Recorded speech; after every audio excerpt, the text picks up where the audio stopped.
You see, the trouble with anything powerful, be it a jet aircraft, a rifle, or a psychedelic, is not that it exists, but that we don't know how to treat it with respect.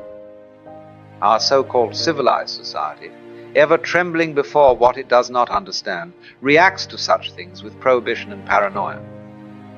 We are, in short, frightened of our own minds. Psychedelic substances, LSD, psilocybin, mescaline, not narcotics. They do not lull one into sleep or torpor.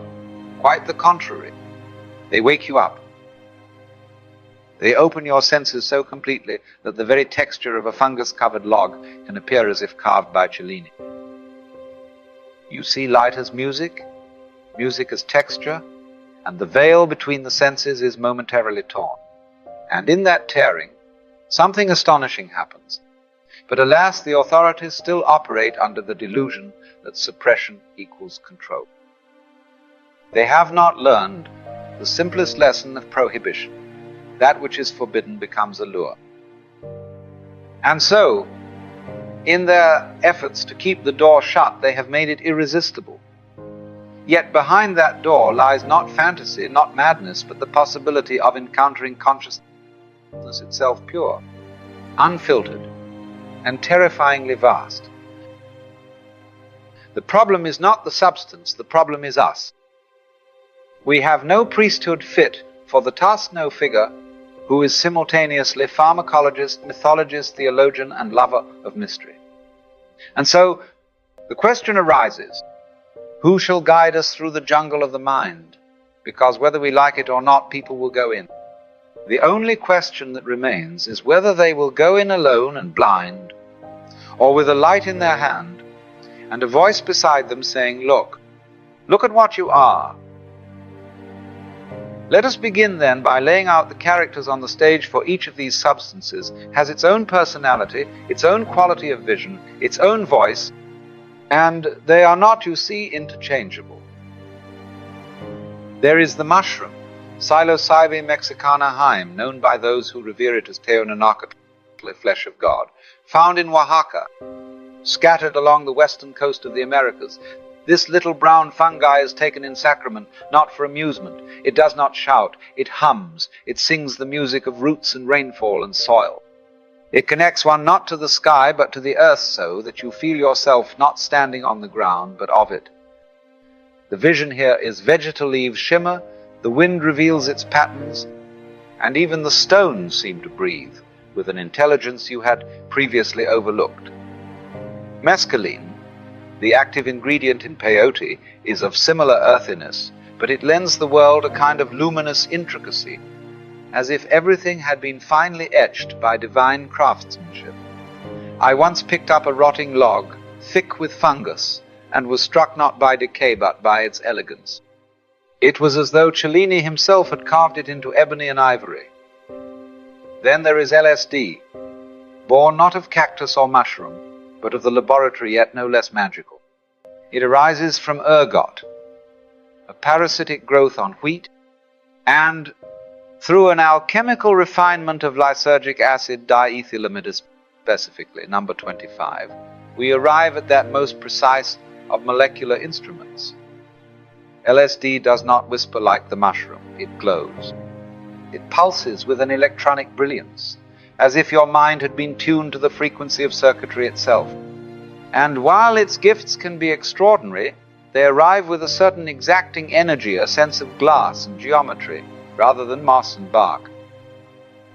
Each substance, you see, carries you into a different chamber of the cathedral, and to each door a different key. For one must not forget that these are power tools, not toys, and the measure of their power is hidden in their subtlety. 100 micrograms of LSD, that is 1/10,000th of a gram, will set most minds alight. A dose too large, and it is not enlightenment you experience, but turbulence. Now imagine then the reckless absurdity of those who vie with one another, boasting of how much they've taken. 1,000 micrograms, they say, as if such madness were heroic. That, my friends, is like attempting to land a jet on the village green. It is idiocy, not bravery. There is a curious tendency among human beings, particularly in youth, to mistake power for virtue. But the wisdom of these substances lies not in how far they take you, but in how clearly you can see where you are. What is the use of a rocket ship if the pilot is blind? So I suggest this. These are not drugs in the common sense. They are instruments more like pianos or microscopes than syringes. And like any instrument of precision, they require skill, reverence, and restraint. And here again we face the great conundrum. Who is fit to guide us? The psychiatrist may know the anatomy of the brain, but little of mythology. The priest may speak of God, but nothing of biochemistry. And the pharmacologist, though clever with molecules, is deaf to music. We have not, you see, created a class of human being who is competent in all these arts. And so, in the vacuum of qualified guidance, society falls back on the only tool it trusts, the club of prohibition. But you cannot club a vision out of existence. You cannot arrest a question. And these chemicals are questions in crystalline form. They ask not, what do you believe, but what is belief? Not, what do you see, but who is doing the seeing? And if those questions are dangerous, then so be it. They are dangerous in the way fire is dangerous necessary for transformation, but foolish to leave unattended. So let us be clear. The danger does not lie in the molecule. It lies in our unpreparedness to meet what it reveals. A mirror is only terrifying to a man who does not know his own face.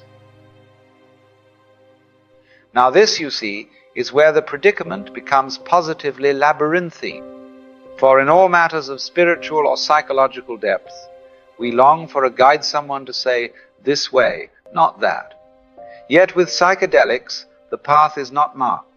There are no roads and sudden clearings in the forest of the mind. And so we are left with the awkward question, who is qualified? The psychiatrist, clever with diagnosis and armed with impressive terminology, may know the contours of the mind, but has likely never stood in awe before the eternal. The priest may speak of God's mysteries, but usually from the safety of doctrine. The pharmacologist, meticulous in his measurements, may understand the chemical but not the vision. What is needed is something we have not yet trained, a new kind of human being, one who is at once scientist and mystic, physician and poet, one who is not afraid to speak in the language of myth and yet knows precisely the measurements of the molecule. But such people are rare, and without them we get a kind of cultural schizophrenia. On the one hand, spiritual yearning, on the other, legal suppression, and in between, silence. So, what happens? Well, the exploration goes underground. A group of students cernist, not out for so-called kicks but seeking insight, might wish to take LSD in the presence of a calm and learned psychiatrist. Not to escape life, but to enter it more deeply. Yet the law says no. It would be illegal for such a doctor to participate. And thus the absurdity, the very conditions under which the experience could be most safe and fruitful, are forbidden, and into that vacuum steps crime, organized or disorganized, idealistic or greedy. Molecules move from hand to hand like contraband treasure, but without the ritual, without the preparation, without the why. And so the vision loses its center and becomes spectacle. That is where the danger lies, not in the substance, but in its exile. Once the curtain is drawn back, then we enter what I might call sensory jazz.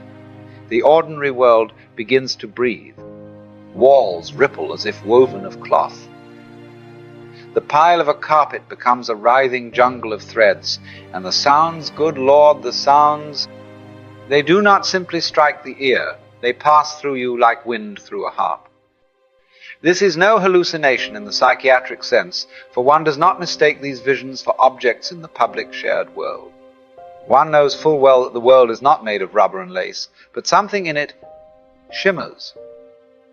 One might look at a sea urchin shell, and suddenly every spine begins to wiggle, not randomly, but in exquisite coordination. A breathing pulse in geometry.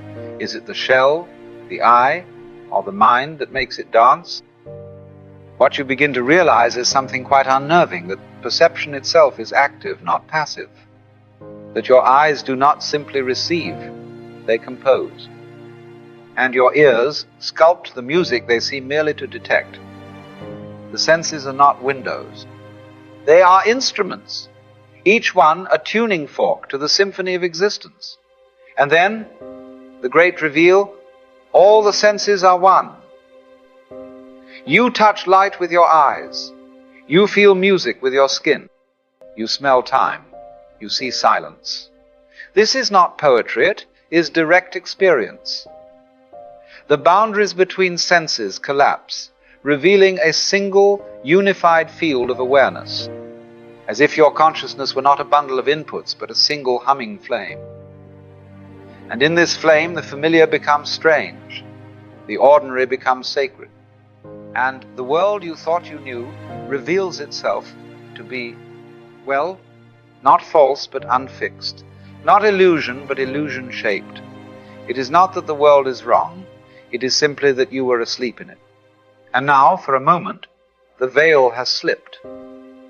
Now, here is where the whole show begins to turn inside out. For under the influence of these sacraments, one discovers something deeply unsettling to the ordinary mind, that opposites are not opposed, they are related, and not merely related, but interdependent. They imply one another.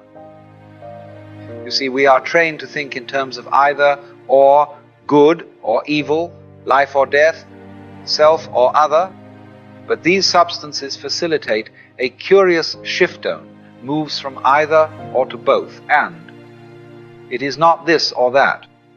As inseparable as front and back, up and down, inhale and exhale. Gestalt psychology hints at it. Show someone the silhouette of two faces in profile. What do they see?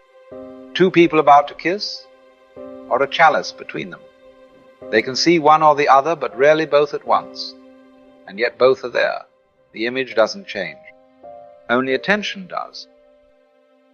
Likewise, we say a circle drawn on a blackboard is a ball. Rarely do we say it's a hole in a wall, but of course both descriptions are valid. Figure and ground define one another. And so in the psychedelic state, one feels not thinks, but feels that self and world are one system.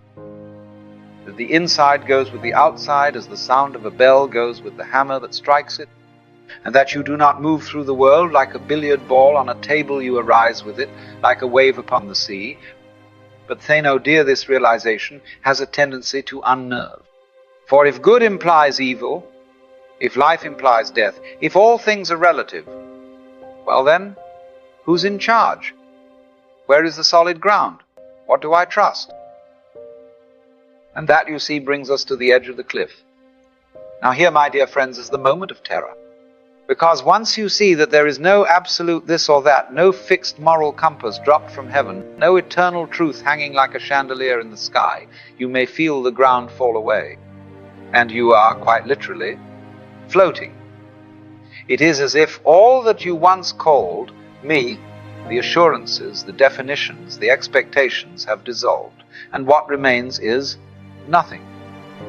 No handrails, no floor, no separate observer watching from behind the eyes. Just the bare, trembling fact of awareness, suspended in space. This is the void, not a black hole, but an infinite openness of vastness without anchor or edge. And it is terrifying. You reach out to beliefs, to identities, to old ideas, and they collapse in your hands like paper lanterns in the rain. And then the panic may arise. Will I stay like this? What will I become? What if I do something terrible? What if I lose myself forever? But if you can just let go, if you can stop clinging to the rock that is falling with you, and simply fall then, something marvelous occurs. The fear melts, and the void, which seemed cold and empty, begins to shine, not with light, as from the sun, but with clarity, a presence that is not a thing, but the absence of all clinging, a letting be. You discover that the void is not the absence of self, it is the truth of self. That you were never a fixed thing to begin with, you were always a process, a pattern, a dance. You are the universe pretending, momentarily, to be a person. And so what seemed like death turns out to be awakening. It is here that the great traditions speak of the clear light, the Tao, the Dharmakaya, the God beyond gods. You may call it what you like, but no name will grasp it. It is not an object of experience, it is experience. Or better, that which knows there is experience. And once this is seen, even for a moment, it changes you. Not in the sense of becoming something new, but of remembering something ancient. The game of forgetting is over, if only for a time. You see, the void is not the enemy, it is home. Now we arrive at a most curious and subtle question: what is a vision? Because under the influence of these sacraments, people see things. Yes, of course they do. But the trouble is, our modern minds are so terribly anxious about truth and falsity. Is it real? We ask. Is this a hallucination? Am I imagining this? But let me ask you, what isn't imagined? You see, a hallucination, strictly speaking, is something seen by one and not by others, which is mistaken for an objective thing. But when one sees with the inner eye and knows that what is beheld is a product of mind, it ceases to be a hallucination and becomes a vision. And visions are older than reason, older than science. They are the raw fabric of mythology, of poetry, of revelation. A vision may not be something you can point at with a ruler and say, there it is. But if it moves you, if it changes the very way you see them, what more reality do you want? And with these chemicals, you see, the senses begin to turn inward. In normal life, we see but do not notice seeing. We hear but take no note of the hearing. But here, perception turns upon itself. You become aware of being aware. And this is the beginning of true self-inquiry. Not the self as an object, something to be improved, judged, or corrected, but the self as awareness itself. The light by which all else is seen. At first everything feels a little off. Not wrong, not broken, just strange. As if the world had been gently untuned. But soon you realize that this tuning is not an error, it is an invitation. An invitation to question, why do I normally see it that way? What is the right way to organize the world? And this is not merely visual. You begin to hear colors, to see sounds. The walls breathe and the breath becomes you. The distinctions between the senses dissolve, and you realize they are all but modes of one fundamental capacity, touch. All seeing, hearing, smelling, tasting, feeling, they are all ways of touching the world. And as you touch it, you realize with no doubt that it is touching you back. Eventually, the storm quiets. The veil that had been torn open begins to mend. The dancing patterns still, the colors soften, and the senses begin to settle into their familiar grooves. And you find yourself once more in the everyday. But something has changed. You see, the sacred trick of the whole thing is this. You return to precisely the same world, but now you see it. As if for the first time, the ordinary becomes radiant. You sit with a cup of tea, and it is no longer just tea. It is a miracle in a cup. Light, water, warmth, time all condensed into this simple moment, a whisper from the cosmos saying, you are home. And you begin to realize there never was a separation between the sacred and the mundane, between enlightenment and confusion. The luminous vision and the dull routine were never two different things. One is simply the unmasked face of the other. Relativity, you see, is not a problem. It is the key. Because all things are interrelated, good with evil, light with dark, form with emptiness. This is not moral confusion, it is the fundamental harmony of opposites. Just as opposite petals emerge from the same flower, so too do all extremes arise from the same center. And once this is seen even dimly, you are changed. Not in the way that a caterpillar becomes a butterfly, but more like one who suddenly remembers, "Ah, yes, I knew this long ago." You return, yes. But you are not the same one who left, because now you have seen through the veil. You have played hide and seek with God. And whether you remember the vision clearly or not, the knowing remains, like a seed planted in the soil of the soul. And perhaps one day, in a moment of silence or sorrow or laughter, it will bloom again. One of the greatest confusions in the modern world is this peculiar idea that control means suppression. That to be a controlled person is to be one who denies himself, disciplines his instincts, and walks always in a straight line. But true control, like that of a dancer, is not rigidity. It is grace. You don't control a car by locking it in the garage. You control it by learning how it moves, how it responds, how to dance with its weight and motion. Likewise, to control desire is not to strangle it, but to know it intimately and move with it wisely. Now, when it comes to psychedelics, our so-called authorities have not understood this. Instead of seeking a sane and sacred relationship with these substances, they have chosen the blunt instrument of prohibition. Lock it up! Stamp it out! Pretend it doesn't exist, as if that ever worked. You cannot forbid curiosity. You cannot outlaw the imagination. And so what happens? The very act of suppression makes these sacraments more alluring. They become symbols of rebellion, of mystery. And into that vacuum rushes the black market filled, not with initiates, but with profiteers and amateurs. The tragedy is not that people are taking these substances. The tragedy is that they are doing so without guidance, without context, and without reverence. Control, in the true sense, would be education, initiation, the cultivation of wise and humble explorers of consciousness, rather than criminalizing their very inquiry. We must come to see that these are not enemies of society. They are simply mirrors, sometimes clear, sometimes distorted, in which we glimpse what lies beneath the mask of the ordinary. To fear that is to fear ourselves. At the heart of all this, you see, is not a chemical, not even an experience. It is a recognition that you are not separate from the world you behold, that the self you've taken as a noun is actually a verb, that what you call I is a process, a happening, a pattern of the universe expressing itself just as a wave is an expression of the ocean. In the depths of the psychedelic state, there may come a moment, a flash, perhaps only a few seconds, where you feel as though you've touched the center of it all, as if for a heartbeat you placed your finger on the very pulse of existence. And what was it? It was light. It was laughter.